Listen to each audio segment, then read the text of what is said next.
Assalamualaikum warahmatullahi wabarakatuh. Perkenalkan, nama saya Nur Alawiyah, BP 2011002. Baiklah teman-teman, di sini saya akan membahas secara singkat materi tentang statistika ekonomi yang sudah saya pelajari, dan akan membahas juga soal dari statistika ekonomi. Baiklah teman-teman, kita masuk ke materi yang pertama, yaitu tabel distribusi frekuensi. Materi ini menjelaskan tentang penyusunan dan pengklasifikasian data yang telah terkumpul dalam bentuk tabel distribusi frekuensi, membahas mengenai penentuan nilai maksimum dan minimum, range, banyak kelas, lebar interval kelas, batas kelas interval, frekuensi, titik tengah, tepi kelas, frekuensi relatif, frekuensi kumulatif kurang dari, dan frekuensi kumulatif lebih dari, serta menggambarkan histogram, poligon, dan ogive. Tujuan dari materi tersebut adalah agar kita mampu mengukur secara kuantitatif agar data tertata baik memiliki makna sebagai informasi bagi pengambilan keputusan manajerial. Oke teman-teman, kita masuk ke materi yang kedua, yaitu membahas mengenai ukuran pemusatan. Ukuran pemusatan secara kuantitatif yaitu suatu nilai tunggal yang mampu mewakili kumpulan data dalam kondisi tertentu. Dalam materi ini dijelaskan bahwa beberapa ukuran pemusatan data untuk data tunggal dan data berkelompok, dan memahami konsep ukuran pemusatan rata-rata, median, modus, dan untuk data tunggal dan kelompok. Teman-teman, kita lanjut ke materi yang berikutnya, yaitu materi yang ketiga, ukuran penyebaran. Membahas mengenai ukuran penyebaran secara kuantitatif merupakan ukuran yang menyatakan seberapa jauh nilai observasi yang sebenarnya menyimpang atau berbeda dengan nilai sentralnya.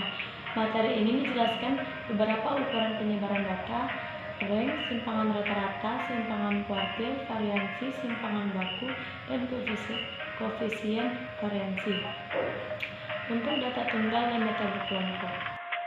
Baiklah teman-teman, kita lanjut ke materi yang keempat, yaitu ukuran letak. Membahas mengenai ukuran letak secara kuantitatif yaitu suatu nilai tunggal yang didasarkan atas letak ukuran dalam suatu gugusan data. Ukuran letak yang akan dipelajari adalah kuartil, desil, persentil, baik untuk data tunggal ataupun data berkelompok. Kita masuk ke materi yang terakhir, yaitu ukuran distribusi. Membahas mengenai ukuran distribusi secara kuantitatif yaitu ukuran keruncingan dan ukuran kecondongan. Nilai ukuran ini digunakan untuk menentukan apakah tampilan data berbentuk simetris atau asimetris. Oke teman-teman, kita masuk ke pembahasan soal ya. Di sini terdapat 25 data dalam bentuk desimal, yaitu 1,3, 8,0, 7,2, 4,1, dan seterusnya sampai ke 9,8. Di situ diminta hitungan dengan detail nilai rata-rata dan desil ke-6 dari data tunggal di atas. Yang kedua, hitungan simpangan rata-rata dan simpangan baku dari data di atas. Oke teman-teman, kita masuk ke tahap penyelesaiannya. Yang diminta nilai rata-ratanya, yaitu kita cari dulu nilai rata-ratanya. Di situ ada rumus nilai rata-ratanya dan keterangannya, yaitu X bar itu sama dengan nilai rata-rata, sigma itu penjumlahan data, dan N banyaknya data. Kita masuk ke penjumlahannya aja ya teman-teman. Di situ kita tinggal jumlahin semua data yang di atas tadi, yang 25 data semuanya, dan kita jumlahkan semuanya dan kita jumlahkan semuanya 1,3 ditambah 8,0 ditambah 7,2 dan seterusnya sampai 9,8. Nanti dibagi sama banyaknya data, yaitu 25. Didapatlah hasil dari keseluruhan penjumlahan data tersebut, yaitu 159,9 dibagi sama banyaknya data tadi, yaitu 25. Didapatlah hasil 6,396. Baiklah teman-teman, kita masuk ke desil ke-6. Di sini kita akan memakai rumus yang ganjil ya, karena data tersebut tadi, keseluruhan datanya itu ada 25, yaitu bilangannya ganjil. Jadi kita ambil yang ganjil, rumusnya ada di samping. Kita masuk ke keterangannya. DI-nya itu desil ke, N-nya jumlah data, I-nya urutan desil. Berikutnya D6 sama dengan X6, 25 ditambah 1 dibagi 10. Kalau sama dengan X-nya 6 itu tetap. 25 ditambah 1 yaitu 26, terus dibagi 10 didapatkan hasil X1 56 dibagi 10 sama dengan X 15,6.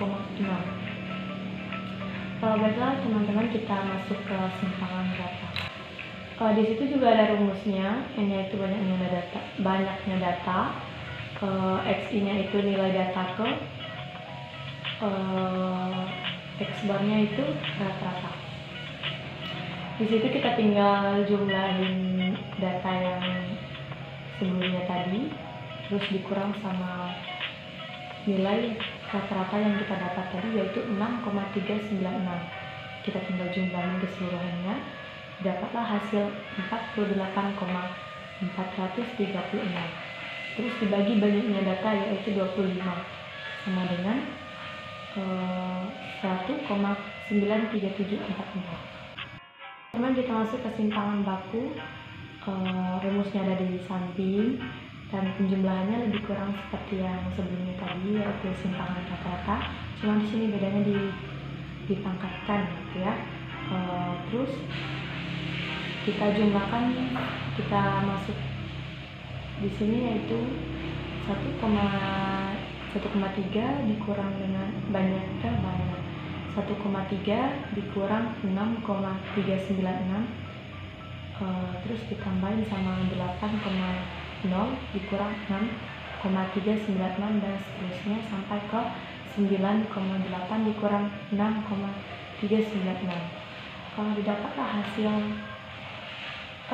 Jangan lupa dibagikan sama 24 ya teman-teman. Disitu kan N dikurang 1, N yang banyaknya data, yaitu 25 dikurang 1 dapat hasil 24. Jadi hasil keseluruhan tadi 132,4896 dibagi 24 didapat hasil 5,5204. Terus itu dibulatkan lagi menjadi 2,35.